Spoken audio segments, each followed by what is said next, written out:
The Queen's Gambit is more than just a story about chess.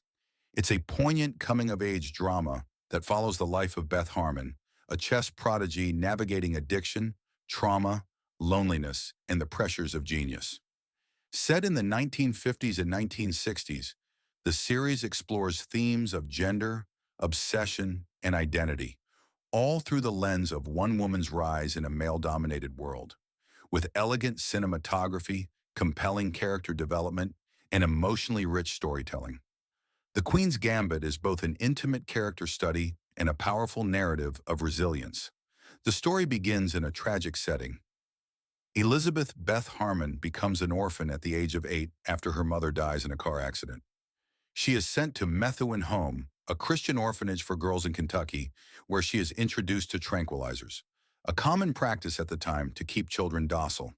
In the basement of the orphanage, Beth discovers Mr. Shable, the janitor, playing chess alone. Fascinated by the game, she watches him intently until he agrees to teach her. It quickly becomes clear that Beth has an extraordinary aptitude for the game. She visualizes moves in her mind, often aided by the drugs given to her. With the support of her school and a local high school coach, she begins playing competitive chess, defeating older and more experienced opponents with ease. At age 13, Beth is adopted by Alma and Alston Wheatley, a couple struggling with their own marriage. Alma, a lonely woman with a drinking problem, becomes Beth's companion and unofficial manager. She recognizes Beth's talent as a source of both pride and financial opportunity. Beth begins entering local chess tournaments, and her meteoric rise through the ranks begins. She defeats seasoned players at the Kentucky State Championship, catching the attention of the chess community. Beth and Alma travel across the U.S., attending tournaments in Cincinnati, Las Vegas, and Mexico City. Alma manages logistics and encourages Beth, forming a genuine bond with her that is both maternal and mutually dependent. Despite her success, Beth is plagued by personal demons. Her addiction to tranquilizers persists, and she begins drinking heavily, following in Alma's footsteps. She also struggles with emotional isolation and a fear of intimacy, which complicates her brief relationships with fellow chess players like Harry Beltic and Towns. When Alma dies unexpectedly during a tournament in Mexico, Beth is left alone in a foreign country. This moment marks a turning point in her psychological and emotional decline. As Beth climbs the international rankings, her ultimate challenge becomes clear: to defeat the Soviet grandmasters, particularly the formidable Vasily Borgov, the world champion.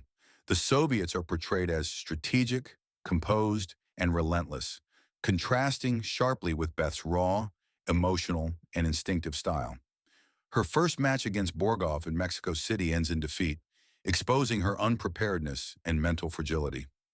Returning to the U.S., Beth spirals. She isolates herself, binge drinks, and avoids chess.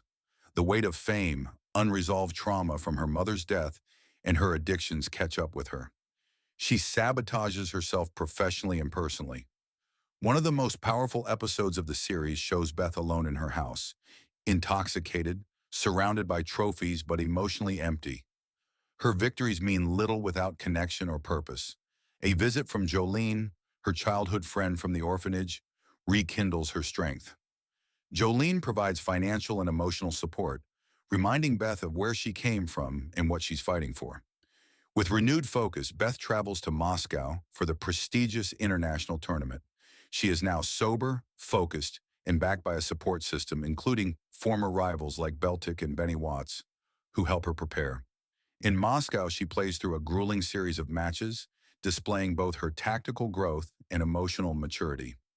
In the final showdown with Borgov, Beth achieves a poetic and hard-fought victory. She wins not through raw instinct or aggression, but through patience, wisdom, and strategic brilliance. After her victory, Beth walks through a Moscow park, finding older men playing chess. In a symbolic final scene, she sits down to play with them, not as a celebrity, but as a fellow lover of the game. She has reclaimed the joy and simplicity that first drew her to chess. The Queen's Gambit is a deeply moving and visually striking exploration of one woman's quest for greatness, meaning, and peace. Through a nuanced portrayal of Beth Harmon's genius and vulnerability, the series challenges conventions, celebrates resilience, and redefines what it means to win. It's not just about chess, it's about reclaiming identity, overcoming trauma, and finding balance between power and peace. In just 7 episodes, the show manages to be both epic and intimate, solidifying its place as a modern classic.